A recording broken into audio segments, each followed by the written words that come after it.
Hey, it's Ben, and this is Drambo by BeepStreet. This video is going to be about using the step auditions, which is when you hold down on a step in edit mode, and you can hear the playback from both the note and parameter locks that are on that step, and creating kind of like a multi-sample in Flexi so that you can play that back. And I'll show you what that sounds like real quick.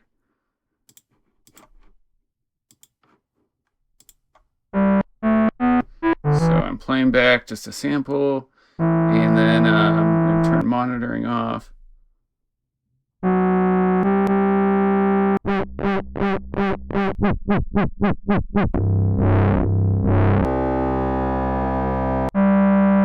And we're going to use the slices in Flexi to be able to, like, on command, play any of those steps. So I'm going to clear this all out first, and then we'll start from scratch. We'll start with a blank Flexi, and we'll turn monitoring back on. I'm going to get rid of these steps because we don't want to use them. Okay, so I have just like an FM sound that I like, and this is what it sounds like. Very much kind of like sounds like a keyboard to me. And if I go into edit mode, I hold down on a step, it's going to play back that information. Now in edit mode, you can click a step and it's going to like stay active. So now I can start tweaking sounds, and then anytime I tap, I'm going to hear what it sounds like. And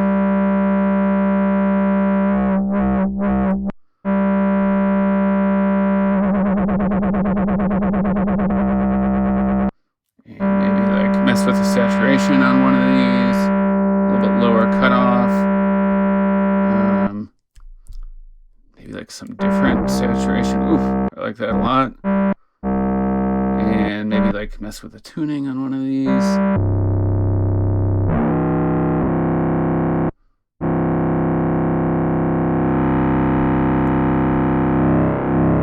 So now we have these different sounds. And we're going to be able to run that into the Flexi and then like recall them instantly.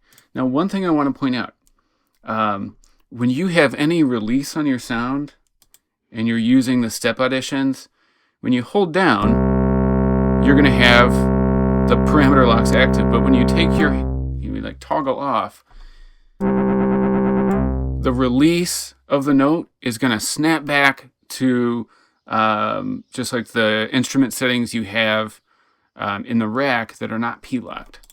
So, it's not really a big deal, but if you're trying to record this and use it as a sample, you're going to want to basically have no release.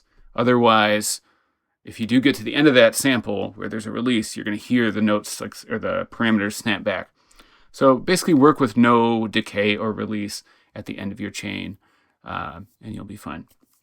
So now I have my steps. I like these sounds.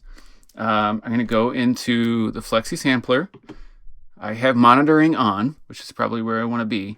If I go to record, make sure you have your module input source set, for the actual instrument and not external, which is the default. And you can probably just do instant recording. Tap record, start tapping steps. Probably give it long enough so that you could use this for like a longer playing period. It's up to you. There's no science to it, but that's just how I would do it. A couple seconds at least.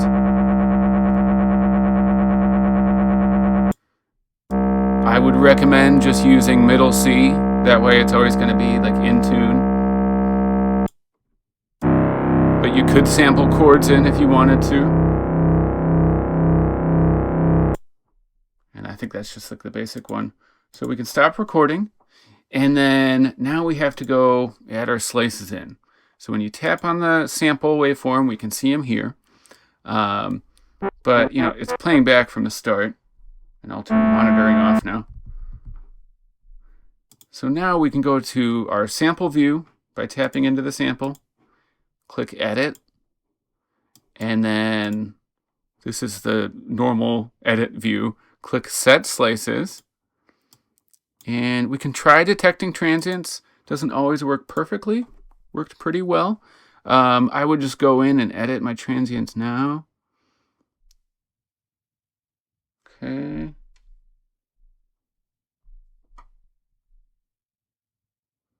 And if you really wanted to, you could probably you could export this, I think, to another program, and you could chop it up there if you needed to.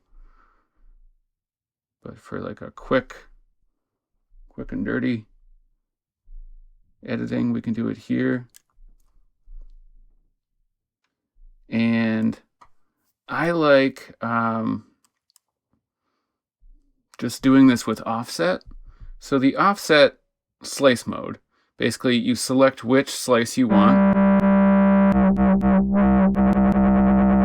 with the offset knob. So if we get rid of these steps, now I can set these in here. It's going to be really basic. And it's not playing any slice because it's playing the slice with no audio in it. So now I can start setting these.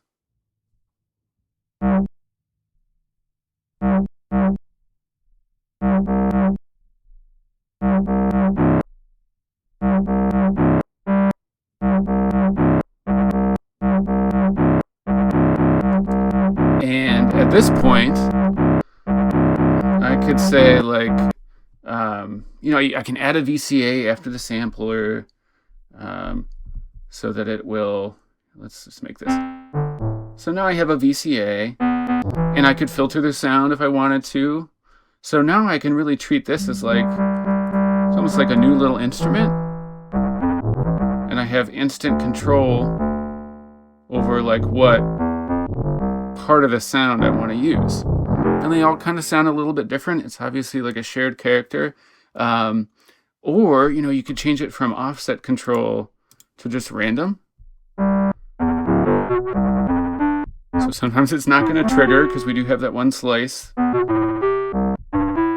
But I don't know. I think this is just a really cool, quick way that you can have some variation in an instrument that you're using. I'm sure you'll find out some other ways to use this too. But again, it's step auditioning into the sampler and then chopping up that sample into different slices that you can play back.